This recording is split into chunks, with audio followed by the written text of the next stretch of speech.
Hey guys, and welcome to a quick 5-minute review video on ancient Greece. And so whenever I get to 5 minutes, I'm going to stop and you're going to have to fill in the blanks. So let's get started. Greece is interesting geographically because it's more or less all islands and mountains. And this makes Greece really hard to unite, and it makes it difficult for farmers to grow a lot of crops there because cropland is scarce and not particularly fertile. And this leads Greece to develop into a bunch of isolated and independent city-states rather than into a big empire. And the two biggest city-states that we talked about in Greece are Sparta and Athens. And they're interesting because they develop as the two most powerful city-states, but they have totally different governmental models. So Sparta is an oligarchy, which means that it's ruled by a small elite.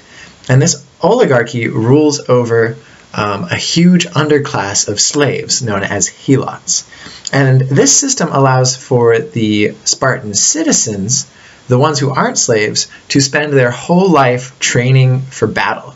So the slaves do all the real work, and the Spartan citizens train for their entire childhood to become amazing soldiers. And even women are allowed to train in Sparta because they believe strong women will bear strong children, and Sparta will have a stronger and stronger military. And having a strong military is Sparta's main focus. They are focused on having the most powerful possible military so they can put down slave revolts and deal with any external threats that arise. This is in stark contrast to Athens, which is the other most powerful city-state. So Athens is a democracy, which means that every citizen gets to vote. And there is still slavery in Athens, but it's not as widespread. And if you're a citizen in Athens, you actually have a lot of personal freedom, and you can decide what it is you'd like to do with your life. Unless you're a woman, in which case you don't really have any freedom at all. And so Athens becomes powerful not because of its strong military, but rather because it is a cultural center, and also because it's a trading hub, and the Athenian navy becomes very powerful. And so these guys are kind of rivals, but they actually team up for a while to beat Persia, which invades Greece sometime around 400 BC. And together they beat Persia, and afterwards Athens sort of makes a move to try and become the dominant city-state, and it sets up the Delian League, which most people just know as the Athenian Empire. And so Athens is trying to get stronger and stronger, and basically a lot of people don't like this, so they rally around Sparta. And this conflict between Athens and Sparta eventually turns into a full-blown war, the Peloponnesian War, which Sparta eventually wins. And they tear down Athens' walls and basically weaken Athens. And really this war weakens all the Greek city-states because they're fighting each other, and there's really no clear winner at the end. And so this would be kind of seen as like a dark age for Greece, except for the fact that during this time there is a huge breakthrough in the field of philosophy.